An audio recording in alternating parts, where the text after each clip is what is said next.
फतेह। साध संगत जी,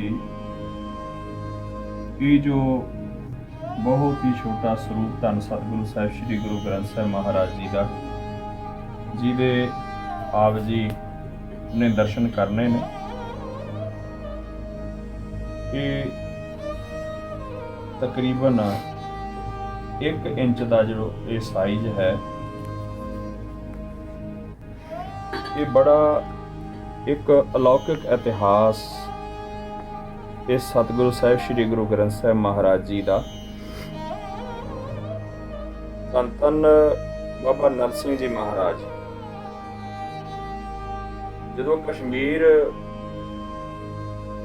गए, उथे सर दातार सिंह नां दे एक जिहड़े उस समय कश्मीर दे विच खेतीबाड़ी मंत्री भी रह चुके सन।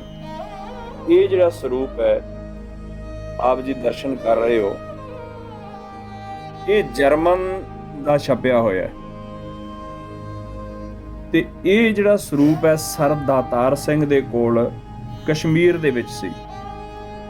ते जदों सर दातार सिंह ने इस स्वरूप दे दर्शन धन धन बाबा नंद सिंह महाराज जी नूं करवाए, और सर दातार सिंह ने धन धन बाबा नंद सिंह महाराज जी नूं बेनती की भी बाबा जी, असीं इस स्वरूप दी सेवा संभाल नहीं कर सकते, किरपा करो ये स्वरूप आप लैके जाओ। क्योंकि गुरु नानक देव महाराज जी की जिहड़ी मर्यादा है, ये आप जी ने बड़े सोहणे तरीके नाल संभाली है। धन धन बाबा नंद सिंह महाराज जी ने सर दातार सिंह, मैं होर संखेप करदे आ, जिहड़े मेनका गांधी दे दादा जी भी लगदे सन, उन्हां नूं बाबा जी ने कहा नहीं, ये जिहड़ा स्वरूप है धन साहिब श्री गुरु ग्रंथ साहिब महाराज जी का, इनू अपने कोल रखो, साडा कोई प्यारा आएगा वो तुहाडे कोलों साडी अमानत आपे ही मंग लेगा। धन धन बाबा नंद सिंह महाराज जदों चोला बदल गए, उन्हां तो बाद धन धन बाबा ईश्वर सिंह जी महाराज वो भी कश्मीर की यात्रा ते जदों गए, और जदों सर दातार सिंह नूं मिले ते सर दातार सिंह नूं चेता आ गया धन धन बाबा नंद सिंह महाराज जी के बचनां दा कि मेरे कोल जिहड़ा ये जर्मन का छपिया धन सतगुरु साहिब श्री गुरु ग्रंथ साहिब महाराज जी का स्वरूप है, मैं बाबा जी नूं बेनती कीती सी, बाबा जी ने ये गल कही सी साडा कोई सेवादार आएगा तो लै जाएगा। हुण बाबा नंद सिंह महाराज जी के सेवादार बाबा ईश्वर सिंह महाराज आए ने, आपां इन्हां नूं गुरु ग्रंथ साहिब महाराज बारे नहीं दसदे, खाली अमानत बारे दसदे आ।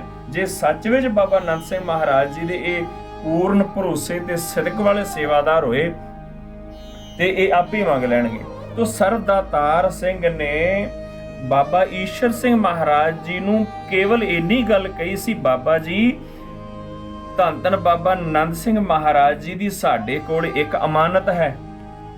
ते बाबा ईश्वर सिंह महाराज जी ने ये वचन कहे, दातार सिंह जी धन धन बाबा नंद सिंह महाराज जी दे हुक्म दे नाल ही उन्हां दी अमानत धन सतगुरु साहिब श्री गुरु ग्रंथ साहिब महाराज ही लैण वास्ते असीं आए हैं।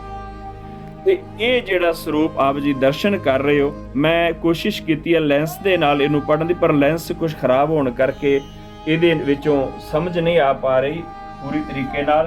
ते आप जी दर्शन कर सकदे हो। ये स्वरूप है जर्मन का छपिया होया। सर दातार सिंह ने धन धन बाबा ईश्वर सिंह महाराज जी नूं फिर बाबा नंद सिंह महाराज जी के हुक्म अनुसार ये भेटा कीता। ते ये स्वरूप फिर धन धन बाबा ईश्वर सिंह महाराज इस अस्थान ते 13 मंजिला अस्थान नानक सर ठाड़ झोड़ा, जिहदी अजकल सेवा महापुरख संत बाबा घाला सिंह महाराज जी करवा रहे ने। ते इस इमारत की प्रारंभता धन धन बाबा नरैण सिंह महाराज जी, बाबा ईश्वर सिंह महाराज जी के अनन्य सेवक उन्होंने करवाई।